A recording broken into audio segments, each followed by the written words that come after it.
This is your ultimate stop for everything sports. The Golden State Media Concepts Sports Podcast. Should I say more? From the NFL, MLB, the NBA to MMA, it's all in here. The Golden State Media Concepts Sports Podcast. Listen now.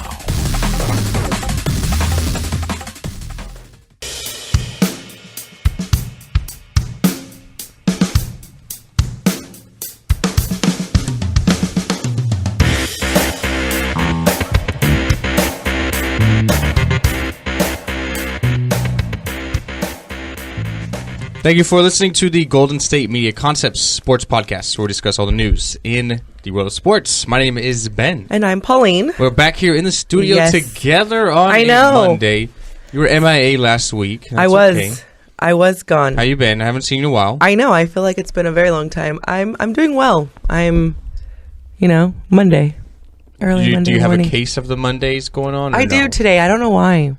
I went to sleep kind of early last night, too, so I don't, 10. I've been needing to catch up on sleep. I didn't get too much sleep on Friday night. Kind of partied a little too hard. Spring break?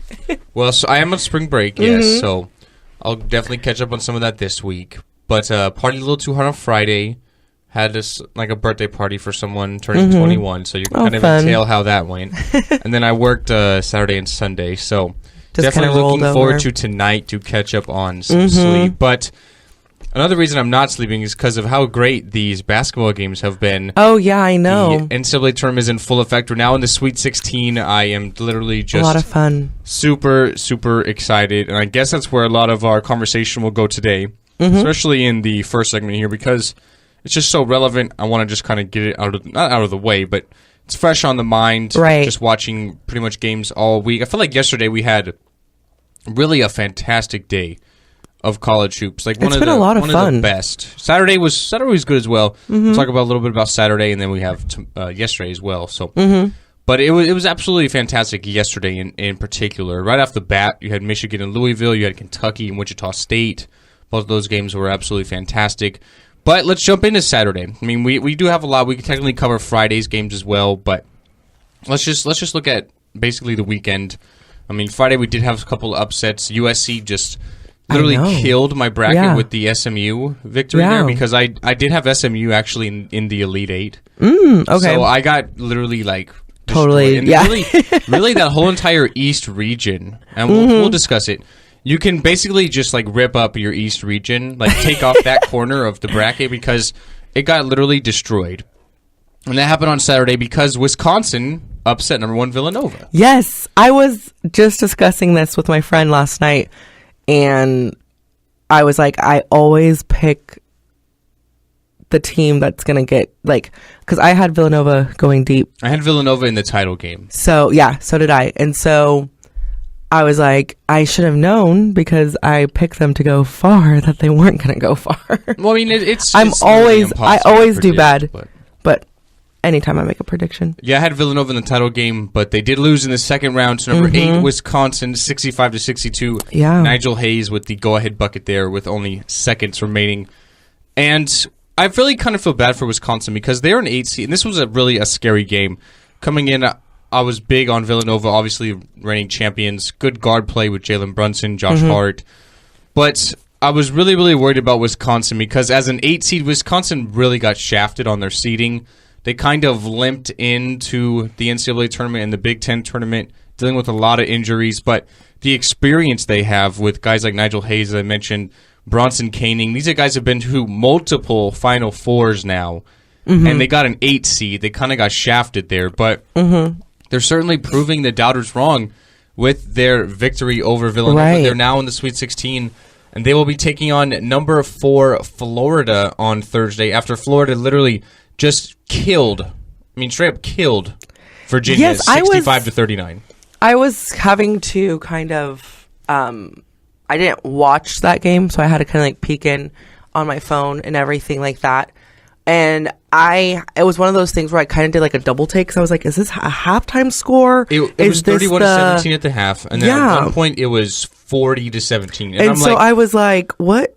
I had to recheck my phone because I was like, okay, and I had to check different sources because I was like, maybe the app isn't just not updated or what is going on. But I was like, no, this is really the score. Yeah, and Virginia are one of those teams that you basically cannot be trailing if you're Virginia, because the way they play, they walk the ball up the court, they're really slow with their approach, they play fantastic defense, and if they get down, it's like, well, they're kind of screwed. You know what I mean? And this is what happened. They were down by over 20 to 25 points pretty much the whole entire second half. Yeah. Florida really ran away with it. They had a huge run at the end of the first half to give them a 31-17 lead. It was 19-17 at one point.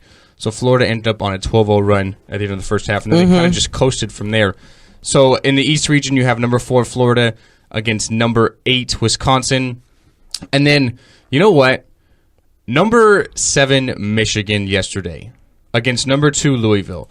I took Michigan. I was a big believer in Michigan, and they got it done. Michigan playing fantastic. Their last loss was March 1st against Northwestern. Kind of a crazy game, that like long court pass, which Northwestern, fabulous results. They did end up losing to number 1 Gonzaga on Saturday. Right. Kind of had a little unfortunate incident there.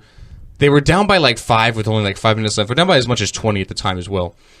But they were down by like 5, and I forget who it was, but someone was going in for a layup, and the shot got blocked. And you're like, oh, that's a great block by Gonzaga. But the player put his hand through the rim and blocked the shot. And it wasn't noticed. So the coach for Northwestern, Chris Collins, he's going absolutely crazy. I was going to say he's probably losing his mind. He's going absolutely crazy on the sidelines because he noticed it right away. And he actually runs all the way onto the court while the game is playing because, of course, the officials didn't see anything, so they acted like it was a block. Yeah. So he's going absolutely crazy on the court during the game. And he gets a technical foul. Sure. So Gonzaga goes down and makes 2 free throws and gets the ball. So really that's like a 4-point swing there because Northwestern had 2 points taken away they should have gotten. Right. And then Gonzaga got 2 points that they didn't because of the technical foul. Right. And the NCAA came out and apologized afterwards. And yeah, there was still about 5 minutes left, so there's still some time. But to make it a 3-point game as opposed to a 7-point game is really a big difference. That's a huge deal. And for Northwestern, their first ever trip into the tournament, right? They kind of got a little fortunate, like a little luck of the draw on Thursday with Matthew Fisher Davis, from Vanderbilt fouling the player from Northwestern on purpose, thinking they were down a point when they were really up by 1. So they kind of got it swung their way on Thursday. But I mean, Northwestern, great season. Their first ever trip into the tournament. Yeah, they were right exciting. there with number 1 Gonzaga. They're going to be back next year, I would imagine. They're returning a lot of their key players, Scotty Lindsey, Brian McIntosh. So they're going to return a lot of big-time players. But back to what I was saying. Number 7 Michigan gets it done yesterday against number 2 Louisville, 73-69. And you know what? I actually took Michigan going all the way to the Elite 8. Michigan, their last loss, as I mentioned, March 1st, go all the way. That scary incident in the Big Ten tournament where they're playing like skids across the tarmac. And they go on, win the Big Ten tournament. They're just playing really well, kind of a really hot team. On Friday, they got a 1-point victory over number 10 Oklahoma State, where they made 16 three-pointers. Yesterday, they were down 8 at the half. Big second half gets it done against Louisville. And I was talking to Anthony on Friday. I was like, I'm a big believer in Michigan, man. I really hope Michigan take it today because I have them going all the way to the Elite 8. Right. And he was kind of surprised. And sometimes you have to just kind of go with these upsets and surprise There's a few, yeah. So yeah, I'm actually feeling really good about myself right now because Michigan. Not only did they beat Oklahoma State, and I kind of like wiped some sweat off my brow with only 1-point victory there, but they got done against Louisville as well. Right. Michigan fantastic 3-point shooting team. If they can get hot, they could really stretch this farther. And Michigan will go on to face, in the next round, number 3 Oregon, after Oregon did win yesterday against Rhode Island. They were down by as much as 11, came back to win 75-72 with a 3-pointer by Tyler Dorsey in the final seconds of the game. But I feel like Rhode Island fans should be very happy right now. Definitely. Danny Hurley and the rest of the Rhode Island Rams. I took Rhode Island in the first round to beat Creighton and on Friday, and they did do that. Right. So I was a big believer in Rhode Island. Yeah. They played really well. Jared Terrell had 15 points and 6 assists yesterday in the game. So, when you're looking at just the overall bracket left as a whole now, we broke down a few games. North Carolina had to come, were big up by big, and then Arkansas came back, and then they had to sort of overcome a little deficit there. But when you're looking at the rest of the bracket, I mentioned the East is like totally wide open. That's because number 2, Duke, lost yesterday as well. Behind a huge second half by South Carolina. Yes. South Carolina scored 61 points in the second half to beat Duke 88-81. Duke were a lot of people's trendy pick because of how good they played in the ACC tournament. Yeah. Going on and winning that 4 games in 4 days. So Duke is out, the number 2 seed in the East. Villanova's out, the number 1 seed in the East. So left with number 8, Wisconsin, number 4, Florida, number 3, Baylor, and number 7, South Carolina. Quite honestly, I like Wisconsin. I mean, I think the winner of the Wisconsin and Florida game goes to the Final Four. I'm not really a big believer in number 3, Baylor. They kind of peaked at the wrong time in my eyes. They were unbeaten, number 1 in the country, like midway through the season. And they only lost a few games, but in the Big 12, they really struggled. So I feel like the winner of Wisconsin and Florida is going to go to the Final Four, and I'll take Wisconsin because of their experience. Yeah, I was going to say, if out of those 2, I would take Wisconsin. Yeah, I really do like Wisconsin. And then you look at the West region, so the Sweet 16, you have Gonzaga, number 1. They'll be taking on number 4, West Virginia, after West Virginia defeated number 5, Notre Dame, 83-71 on Saturday. I like West Virginia.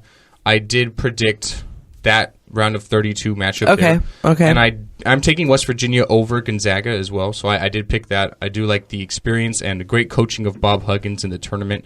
And I'm just not really a big believer in Gonzaga. Until I see it done, I'm just not big on them. I mean, never reached the Final Four. I just can't do it. And then on the other side, you have number 11, Xavier. After they overcome number 3, Florida State, 91-66, they actually killed them. I know.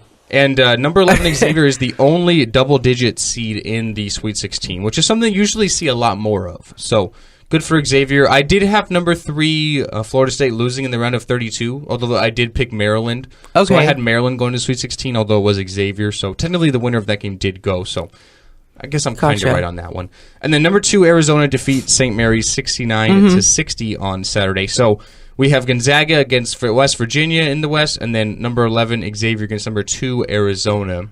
I picked Arizona to go to the Final Four. Arizona, yeah. So they're still alive, and I still don't see any reason I should be changing that. Right. So when you look at the Midwest region, you had number 1, Kansas, defeat number 9, Michigan State yesterday, 90-70. The game was a lot closer than what it would entail, although Kansas really pulled away late. Some good three-point shooting there. And then you have number 4, Purdue, who beat number 5, Iowa State, 80-76. This game was kind of a blowout on Saturday night. Purdue really jumped out to a big lead.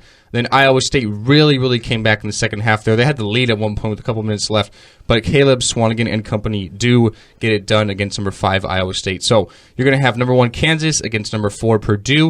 And then on the bottom of the Midwest, you have number 3, Oregon, who we mentioned, and then number 7, Michigan. And Kansas is my winner of the whole entire thing, so I'm sticking with Kansas. But I'm taking Michigan over Oregon. I feel like Michigan are really riding high. They're the hot team. We're going to have some good playmakers, Tyler Dorsey, Dylan Brooks. But the loss of Chris Boucher inside, I think will finally make a difference here against number 7, Michigan. And if Michigan can get hot, shoot the three-pointers like they have been all season long, then, I mean, they could even go all the way. But I'll take Kansas to get to the Final Four, but I'm still taking Michigan over Oregon. So I did pick number 5, Iowa State, to defeat Purdue, so I was wrong about that.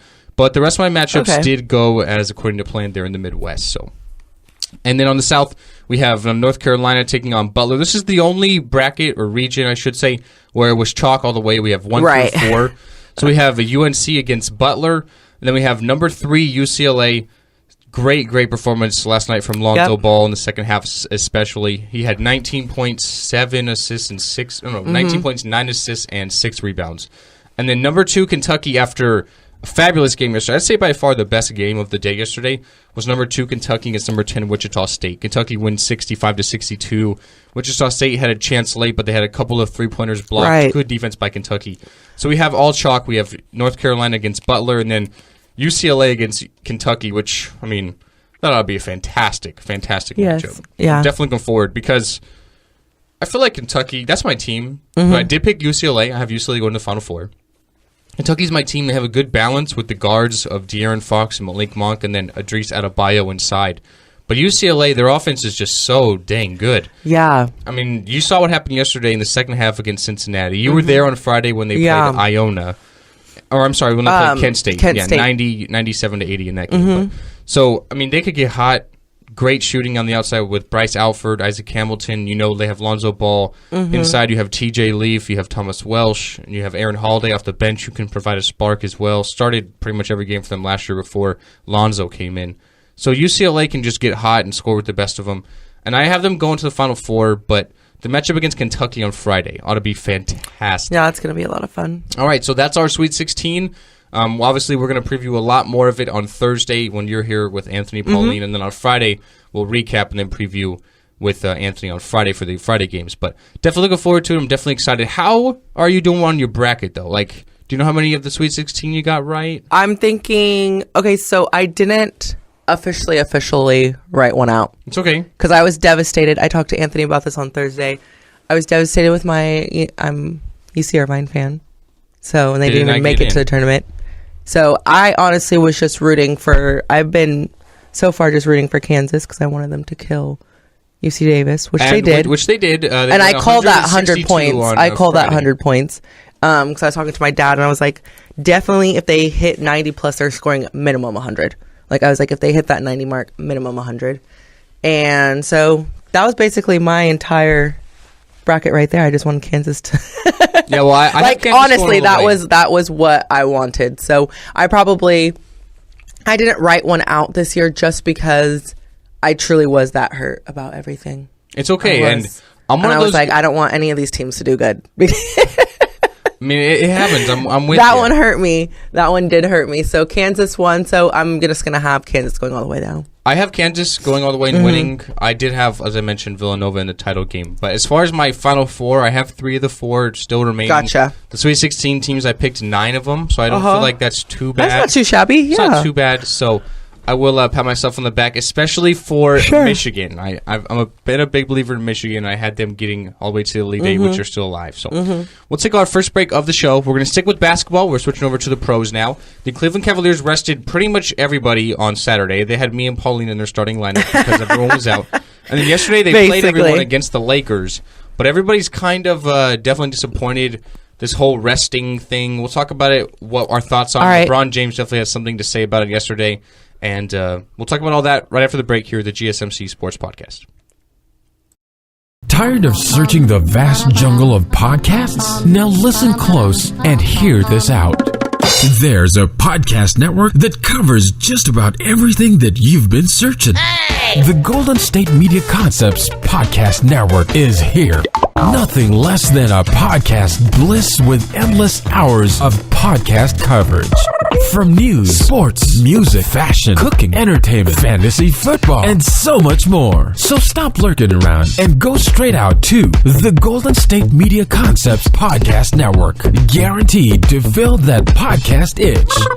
Whatever it may be. Visit us at www.gsmcpodcast.com. Follow us on Facebook and Twitter, and download us on iTunes, SoundCloud, and Google Play.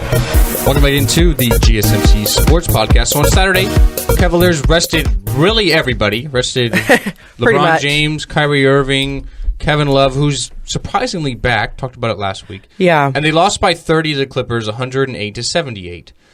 And then, obviously, the Cavs played last night. Everyone was back healthy. The big three combined for 101 points, led by LeBron's 34. And they beat the Lakers 125-120. D'Angelo Russell, a monster game. The young sensation for the Lakers had 40 points, which is a career high. So LeBron James definitely gets asked about all the time. About the thing of resting players, because they obviously rested on Saturday. They played yesterday. And he said, quote, "I don't think the NBA can do anything about it. And it's a long season, a strenuous season, and the NBA does a great job of putting the schedule together to have back to try and give them teams as best of rest as they can. You're going to have certain times where you have back-to-backs. It's coach's job to figure it out. It's about competing for a championship, not competing for a game." So I get everything he's saying, but Pauline, do you have an issue with teams kind of like surprisingly resting players? Because you're obviously going to counter that with the whole fans' perspective. Like I'm paying, like I'm just going to throw out Sacramento for instance, because they're not a good team and we're here. So you're going to go see the Cavaliers against the Kings at the Golden One Center. You're going to see LeBron James and Kevin Love and Kyrie Irving. Then it's like, oh well, not so fast. I'm going to rest them because quite honestly, we're on like a long road trip, or it's Right. like 4 and 5 nights, And we already know. and we might have a chance of beating the Kings anyway without them. So we're Regardless, just gonna right. kind of sit them down. So from a fan's perspective, you're like, I doled out a couple $100 to Yes. go see LeBron and Kyrie, Yes. and I'm seeing Kyle Korver and J.R. Smith, and so from a fan's perspective, you're going to be upset. But I'm really in the middle about it, and sometimes I kind of go back and forth between it because fan perspective, it does suck. It really does, because like the 2 times that I went to go watch the Lakers at the Staples Center, only because I was invited to go, because Kings fans, we don't do that. But it'd be great to go to the Staples. 2 times, no, right, and that's how I looked at it, and this was when Kobe was still playing, to like MSG or something. Yeah, and this is when Kobe. This was his last. Before we knew it was his last year, before he like officially announced it, but we all kind of knew. Right. He didn't play those 2 times that I went, and I was quite disappointed only because, and I kind of knew it was, but then my thing is it's exactly what happened. That scenario that you just gave is I went to go watch those 2 times, and then the next games after that at home, I think it was like one of the times it was like the next day or 2 nights later he played. So I felt cheated because I was like, even if he would have just walked on the court for like 2 minutes and just shot 1 free throw, I would have been like, cool, I got to see Kobe play as a Laker at the Staples Center. Done deal, And so I do get it from the fan perspective because I was disappointed, and I told my friend who I went with, I was like, the 2 times that I went to go watch the Lakers, and I don't even care about the Lakers, Kobe didn't play. So I get that whole, if you're going to go to watch one of these teams, you do want to see the main guys, the stars of the team. I want to see the attractions. Exactly. No, yeah, exactly. And so I get that side, but then on the flip side about it, I get really conflicted because I do think that the NBA season is quite long. I do. And so I get it from the physical, athletic, we have to take care of ourselves.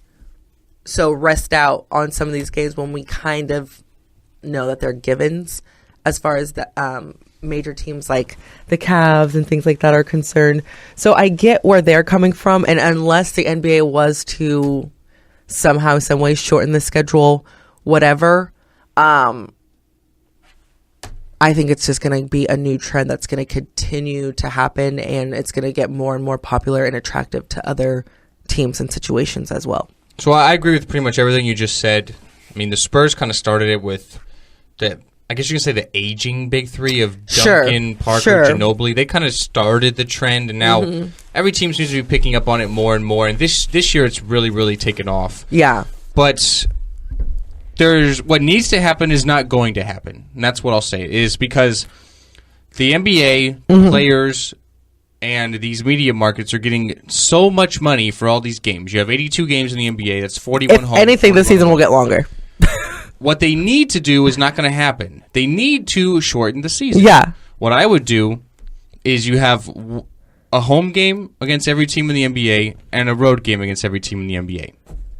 How many teams do we have? 30? 32? I see what you're saying, yeah. So I don't know. It's either 30 or 32. So I'm going to say 30.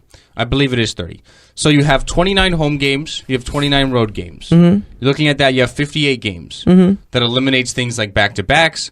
That eliminates 4 and 5 days. Yeah. Give guys a little more rest, but that's never going to happen It's not. Because of the amount of money that these guys are making. That comes in. And LeBron said the NBA can't do anything about it. Well, there's one thing they could do, but it's going to take a long time to do. That's when this new CBA is up and they're negotiating it.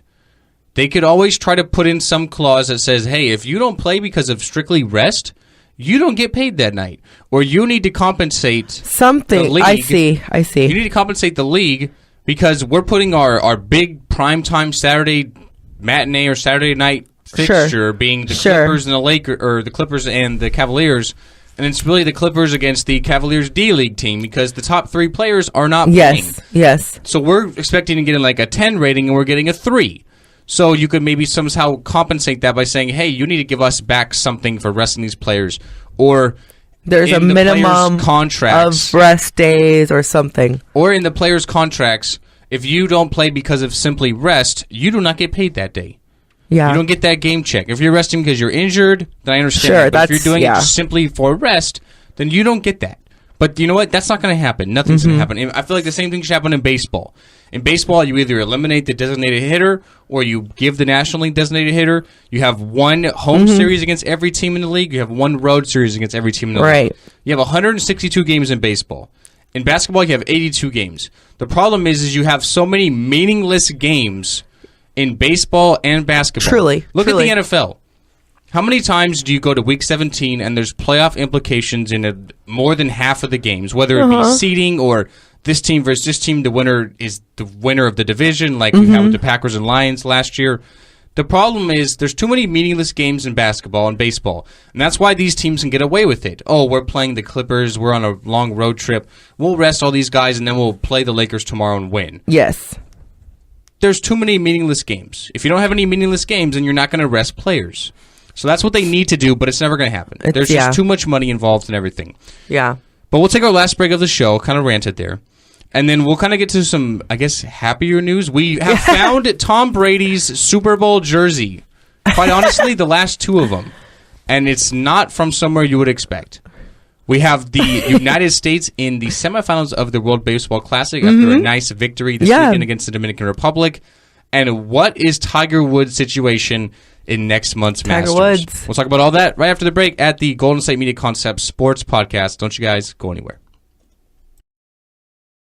Upcoming fights. Join us as we talk to and about some of the biggest names in the MMA, past, present, and future. When it's the fight game, there's just one show to check out. GSMCpodcast.com/MMA-podcast. Don't forget to like them on Facebook and follow them on Twitter. Visit GSMCpodcast.com for more info.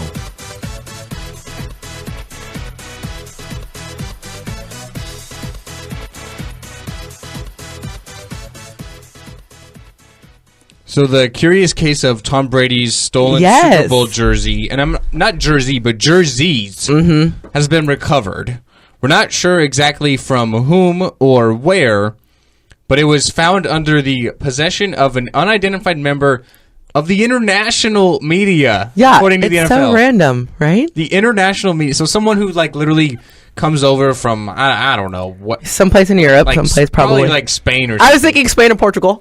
Like literally just. Well, we don't know where. We don't know where, like, but I'm just saying. He's like the sly little devil that's like, where's Brady's jersey? Like, Tom Brady, Or- donde está Tom? Like, No, where's Brady? I'm gonna take his or shirt. it just accidentally befell into him. Oh, twice now? Because he also has the Super Bowl jersey of Tom Brady from Super Bowl 49 in 2015. He's got when the they plug. Beat the He's got Seahawks. connections. He's got the locker room connections. Or because- maybe he's just part of media, but he's actually like a tycoon who owns a media I don't know, but outlet, and so that's how he acquires goods for his collection. these were retrieved by the FBI, so the Federal Bureau of Investigation That's did so an investigation. crazy. But this was going all the way to the FBI. No, yeah, like that's And they retrieved. this is just crazy to me on so many levels. This They entire retrieved story. both of these jerseys this weekend. Yeah. So, well, and I'm glad I'm sure he's happy about that because we know, O.J. Simpson with his goods trying to and like steal his his memorabilia. So, but is it really stealing? Oh, well, we Is could it always. stealing? Yes, it's Yes and being yes and classified no. by the Houston police. Oh as no, not first-degree not this one. felony. I was talking about O.J. But anyways, yes. OJ this- trying to break into Vegas. Well, yeah, I mean he's now in jail forever because of that. Well, yeah. Oh, might be released in October, but that's something else. Yeah, anyways. not going to happen. But anything else. But anyway, so yeah, Brady's jersey. So I'm sure he's really happy to have that back. Whether he decides to keep it or if they put it on display, whatever, decides to happen, that it's just going to be where, I guess you could say safe or wherever he wants it. But it is interesting because I am interested to see how this media member acquired it, like the chain of events. Like, did he really just take it himself, And or did somebody did it for two else Super Bowls now? somehow acquire it? Like, how many connections Is to it like get being to that? sold on the black market? Yeah, like I'm wondering. because he got two. Did like the laundry person of the squad. Somehow, someone He's just like got some put it in connection his somehow. bag, and then he sold it to somebody who sold it to somebody who gave it to the grandson who sold it to somebody else. I don't know, but anyways, the jersey from Super Bowl 51, which is the one against Atlanta, where Brady literally was like the hero, the greatest of all time moment, is being valued at about $500,000. Yeah. So he's getting that back. The other one's got to be probably not as high because of the implications, but still at least a couple $100,000. Yeah. So how this guy had both of them is beyond me. I'm sure we'll What did find he think out he was more going to do with details. it? Black market, definitely. We'll find some more details, but an international media member, according to the NFL. Would you? Okay, so just quick question. This is totally off topic. I'm just really interested. Say you're Tom Brady or one of these amazing greats. Would you keep all your stuff? You know what? I think that's a very good question because you can do a couple things with it. Number one, you can keep it. Number two, you have things like Hall of Fame. Yeah. Like that's where like, oh, this was like Michael Jordan's shoe during his like whatever. Or like this was Wilt Chamberlain's like sweatband during his 100th game. You know what I mean? So you have a couple of things you could do with it. Number one, you could always keep it. Number two, you could always go to the Hall of Fame. For a guy like Brady who's literally done it all, I don't know why he would keep it. Yeah. He's got 5 I think rings like now. your first, Maybe I would the keep, first one, and then and the my rest last. of them, And my last. The others, I would donate to raffle a charity. I think this one would probably be good for Hall of Fame. Yeah. You know what I mean? For great moments. Or like a historic, game, such as that. Because for a guy like Brady who's literally done it all, I don't know what else the dude when has does to it? accomplish. Yeah, like, when does it become? Oh, this is my like 5th Super Bowl winning shirt. I don't really care about that one. Right. I already have the first one or the second one. So yeah, I think I would keep my first just because there's nothing like the first time. Yes. And then I would want that to stay like in my family. But other than that, and like my last game, probably that's it. Yeah, so I don't think I would keep it. And as far as what happens, if we have any details, we'll of course fill you in. Of course. All right, so let's move over to the WBC. The U.S. are in the semifinal game after a 6-3 victory on Saturday over the Dominican Republic. Some heroics from Giancarlo Stanton and Adam Jones literally robbing Manny Machado at the warning track. It's a great picture, by the way, too, because like everyone is behind him and they're all like United States fans. Yeah. But they're still trying to like catch the ball. So it's like, oh yeah, like it's like totally Steve Bartman-esque of the Cubs. But great catch and robbery by Adam Jones. And the United States go on to face Japan in one of these semifinal matchups. The Japanese are unbeaten in the WBC, which is definitely going to be a very, very tough task. But I got to go with Merck. Although I did pick Japan to win it all. And what? Well, I gotta be a realist here. Oh, see, that's why I couldn't make a bracket because I am a my realist, but I'm also Kentucky like in the bracket, and that's what I'm saying. I can never. When Irvine did UCLA to get to when Irvine did make it to the NCAA, I had them going all the way. Yeah, I'm like not. I don't care. No, I'm not do 30 that. for 30. UC Irvine, first tournament appearance, takes it all the way. I hate people that do that, okay? Because I only fill out one bracket because I feel like I only do one, okay? I do too. But then the people that are like, I do my realistic one and I do my college one. I graduated from like Vermont, so I have them going, like, that's not going to happen. Like, you gotta you gotta believe in your squad, my squad over any of these teams. That's like saying for sure. You know what I mean? I gotta be real. My guys on a great day versus your squad on a bad day. No, I'm just kidding. So yeah, I do have I'd have Japan winning it all. Okay. I said that before the U.S. were even in the semifinal. Oh, gotcha.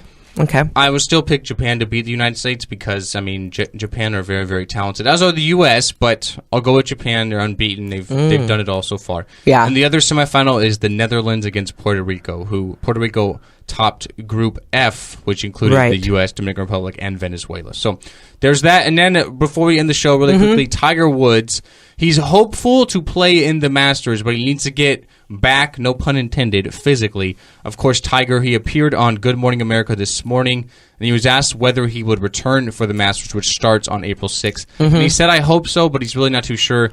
He's just trying to get back to playing and everything. Do you think Tiger will be ready or not? That's soon. Yeah, that's a couple weeks from now. If you're not feeling confident by now, like, it's going to switch up in, like, what? I think that's literally, like, in 2 weeks. It's like, call it 2.5 weeks. 2.5 weeks, yeah. Less than a month. And 2.5 weeks, we're already halfway through this week. If you think about it, it's already Monday. Now we halfway through it. We're like a day through. But still, like, that's how fast time flies. Mentally, I'm halfway through Like, it already. That's what I'm like. You know what I mean? Like, and if as far as like physically, like you can get a lot done in 2.5 weeks. But if you're a guy like this and you sound iffy, you know, quote, I'm trying every day to get back and play. You know, like I don't know. I feel like, and to say I hope so, or it could be I just feel like if he was more confident in his self as far as what the timeline is concerned, maybe end of April, sure. Early May, sure. Like if we're talking like May 6th, but April 6th, and you're still kind of so-so on yourself, I don't know. Here's my prediction. I feel like Tiger, whether he's considered healthy or not, is going to rush through it and try to do it. And then he's going to play bad. The injury's going to linger on. He's going to have to drop out midway through. Yeah, so... I honestly don't see Tiger Woods ever winning another tournament, let alone a major again. Because he's just pushed his body, and in golf it's kind of ironic, but to the absolute limit because of how physically strong he was and how much power and torque he put behind his swing. I don't see him ever coming back healthy, whether it be the knee injuries, the back injuries, his whole mindset of what happened in 2008 with the whole golf club smashing the SUV incident with his wife, well, ex-wife now, but I don't see him ever really coming back and winning from all those mindsets, the injuries, everything. I just think Tiger's done, and we've seen the last of Eldrick Tiger Woods, which is sucks because golf needs him. Golf is, no disrespect to golf, and if you're a fan of golf, but I feel like you can put golfers 1 through 50's names in like a hat and like pick one as to who's going to win now because there's no consistency. Like, oh, Rory McIlroy's doing great. Like, he's the next best thing. Like, no, not so much. Jordan Spieth is doing so great. He's the next best thing. And he won a few tournaments, and he like totally fell off. And it's like, oh, well, Jason Day's good. And then you have Dustin Johnson that's good. And it's like there's no consistency in golf now. When Tiger was playing, it was consistent that he and probably Phil Mickelson were going to be near the end when the time was right. Now, that's not there. So golf really, really needs him because when Tiger was in contention on Sunday, that drew more ratings than the NFL did. Yes. So golf definitely needs someone to be that next person, that stepping stone, but I don't see it happening anytime soon. So that's going to end the show for today, guys. Another great episode here at the GSMC Sports Podcast. My name is Ben. And I'm Pauline. Thank you for listening, and we will see you guys next time. Have a good day.